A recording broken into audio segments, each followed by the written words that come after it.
I'd rather have 4 or 5 films under my belt in 5 years than talking about making one. That's just me personally. When you were making movies with Charlie Sheen, at that time, how much did it cost to make them, and how much were the distributors paying you for the movies? Back when we were doing those, we were an independent company that kind of decided to do its own content. It was kind of the early working with some of the majors, but getting a real taste of independent filmmaking.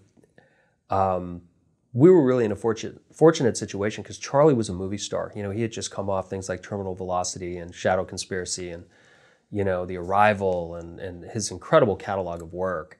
And so we had the Avi learners coming to us saying, we'll give you up to $10 to $12 million to go make a movie. And so they weren't distributors that were buying them. They were people like Avi that obviously would, you know, smart businessman. He would cast it with real players and go sell it at Cannes or AFM before we even shot a foot of film. I remember we went to Cannes for the 50th anniversary, and they put us up at the Hotel du Cap, and we had a press conference, and it was mock artwork of the film with Charlie Sheen, Mark Dacascos, Joe Lando, Martin Sheen, and you know, they pre-sold that thing globally, I'm sure for a lot more than they gave us to make it. The film did very well. Miramax Dimension actually ended up picking it up, and they made some good TV deals on it. And we made the film for 12. We actually made it for 9 because we shot it in Arizona at the time. They at the time had a 30% rebate. So we got, I think, $3 million back in actual cash rebate. It wasn't tax incentives, it was cash rebate. And that's how movies used to be made, especially in such a huge home video market. That was the height of Blockbuster and, you know, Hollywood Video and all those great, you know, brick and mortar mom and pop stores were just, they were printing money because of the home video market. And DVDs coming out, Blu-ray hadn't hit yet. So they were giving us a lot of money. You know, we were making some of these indie films for 8 to 12 million. Those were good times. Those were really good times. How much easier was it to make movies in the 90s? Well, I don't know if it was easier. When we were making them, you know, the budgets were big. We were able to kick out a couple a year. And again, the home video market was so big. You know, you were able to get territories to put up a lot of money around the globe for the home video market, TV rights, foreign theatrical. You know, things have changed substantially. I find it easier to make movies now because we're able to make movies for a lot less. I mean, we were shooting all those movies on Panavision 35 millimeter cameras. You know, that camera package to rent, that film to buy and process and telecine and convert to video, you know, digital format so you can cut it on your Avids, which back then cost $180,000. You know, movies were expensive back then. We weren't making them for cheap. It's just, you know, and we were doing independent films. And, you know, I cringe today when I hear about independent movies that are like $5 million. I'm like, that's no indie. You know, yeah, $5 million in today's economy be great with the toys that we have that we can make movies for. But back then we were doing the indies for, you know, 8 to 12 million. What should a filmmaker use to determine a budget? Whatever he can get. And I mean that. I'm a big proponent of what's your budget, who cares? You know, so many of us, it's about a budget. You know, you can get it broken down 6 ways till Sunday, 10 different line producers, break it down, budget it. You can use all your different pay scales with the unions and whatnot. That's all going to be black and white. But at the end of the day, what's stopping you from getting the movie made? So for me, I don't think about what a budget has to be. I always put my investor first. I always think what's going to put he or she at the lowest risk. How do we execute this to the best of our ability so we can outkick our punt coverage, we can outpunch our weight class, put it all on the screen and wow people for a fraction of what people think we actually made it for. That's just my mentality. Doesn't mean it's right for everybody. So when I look at a project, when an investor calls me and says we're ready to go, or I call them and say I'm ready to go, what's your comfort level for the next season? And they tell me, I say, okay, this is how much we have. What can we do with this? I kind of go into it bass backwards, and I watch filmmakers time and time again not get movies made because they've set some budget in their mind. And unless you're being given the money by a studio or a network, who is really governing that that's what the budget has to be? You know, my father tried for 4 years to get Desperate Passage made. He had $1 million budget back in 1980. Well, it started in 82, so $1 million was a lot of money back then. Finally, in 1980, 85, 86, he got 25 grand to go make the movie. That was, cutting really short to the chase on this story. And my mother, my father, and I, with a couple of tight filmmaker friends, we huddled together and figured out how we were going to do it. And I don't think the film would have been at all different if we had had the $1 million versus the 25. I don't think a frame of the film would have been any different. And the success that film had, it taught me how to make movies for nothing. And, what it launched, ultimately Gridiron Gang and a lot of, 7 other movies of the week that collectively did very well. That all came from a $25,000, let's do this, from $1 million budget. So for me, I always tell a filmmaker, what do you have access to? What are your means? If you're going to write the check yourself, what can you afford? How can you do this? Really break it down. Let's not think about putting all the money in your pocket. Let's think about building content. Are you going to be able to own the library when it's all said and done? It's become a valuable asset to you 20 years from now. And I think it just, in most of the talks that we give with producers and webinars, it's the main reason people are not making their content is because they can't raise the money that this self-imposed budget. And I just think sometimes if they really learn the craft of how to get things done and not chintz out on what your ultimate vision is. I mean, it's not about cheapening out or chintzing out. Okay, sure, you're not going to get George Clooney on a $500,000 budget versus a $50 million budget. But is you trying to get that $50 million going to be 10 years from now you talking about getting that movie made still, or have you moved on to 5 other movies you still haven't made? And for me, it's about getting excited about making a project and doing everything you can to get it done. And okay, this is what we have to do it. We're getting it done for this. Let's go.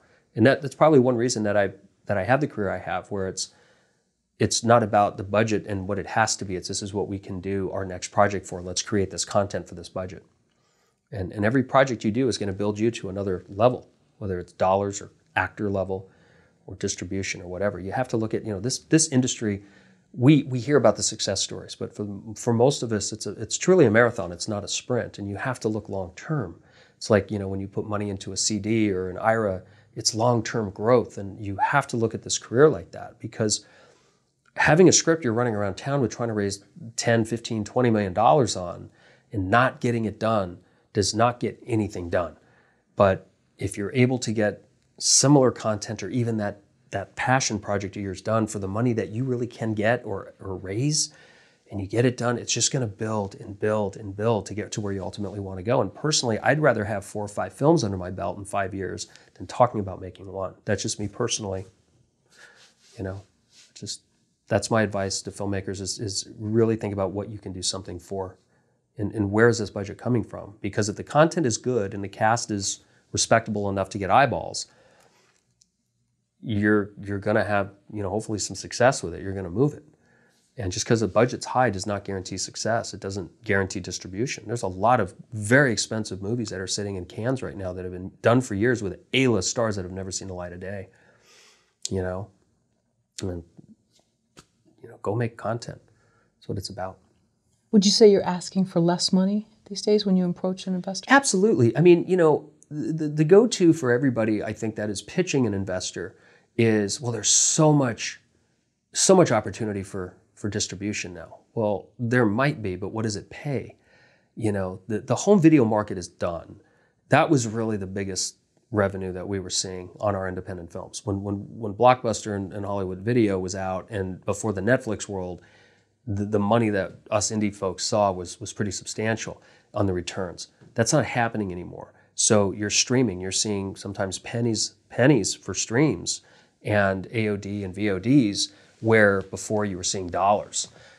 So what we try to do is we've got it figured out how to make films on a dime and make them, at least the production value is good. So what we do is we present a product that is marketable, it looks good, it fits with everything else that's happening, that we were able to produce for a fraction of the cost of what everybody else is making it for, which when it sells, the deals are smaller, but the investors are still happy because the risk was low. The rewards are what they are, but it all comes in parallel. And what's happened is the budgets, for the films that we do at like 500, 650,000, When home video was around, that was gold. But because everything's streaming now, for the most part, you may get a few TV deals that pay okay, but you don't want to count on those. Those are like, Easter eggs are great when you find them. But you want to keep your investors happy, money out, money in. And the returns on those are not only lower, they also take forever to pay. These streaming deals, when you work with a distributor, they usually have 90 days after the previous quarter to pay. Well, they're still dealing with the same thing at their end from the streaming platforms. So the streaming platforms could take 90 to 120 days to report and pay them, and then they have another 90 days after the quarter to pay you. So you could be looking at 8-9 months before you see a dime on a stream. So these are things that you have to be very upfront about with your investors. You have to let them know that this is the way it is now. The misnomers that there's so many big dollar deals for everybody. You hear and read about the big dollar deals. That's what keeps the wheels turning. But the majority is you're dealing with smaller deals. And I really encourage filmmakers to try to keep their budgets lower so they can get more content made. You can really learn how this industry is working if you're not working at the studio system. What would you say is the sweet spot that an independent filmmaker should spend on their movie? I think a sweet spot for an independent filmmaker is, it's different for everybody because different content drives more dollars internationally. Comedy, if it's circumstantial comedy, that's one thing, but if it's written comedy, it doesn't always translate foreign. So you're limiting your foreign. Certain films don't do well overseas. So I don't think there's a sweet spot for everybody. I think there are sweet spots that people can do. And if you're going to spend more money, just put it in the cast. It really is, there's content that fits a niche or a genre, but then there's also star power. And if you're trying to get A-list actors, they're always going to cost you a lot of money. So, some independent filmmakers do very well. They'll make $3 or $4 million films.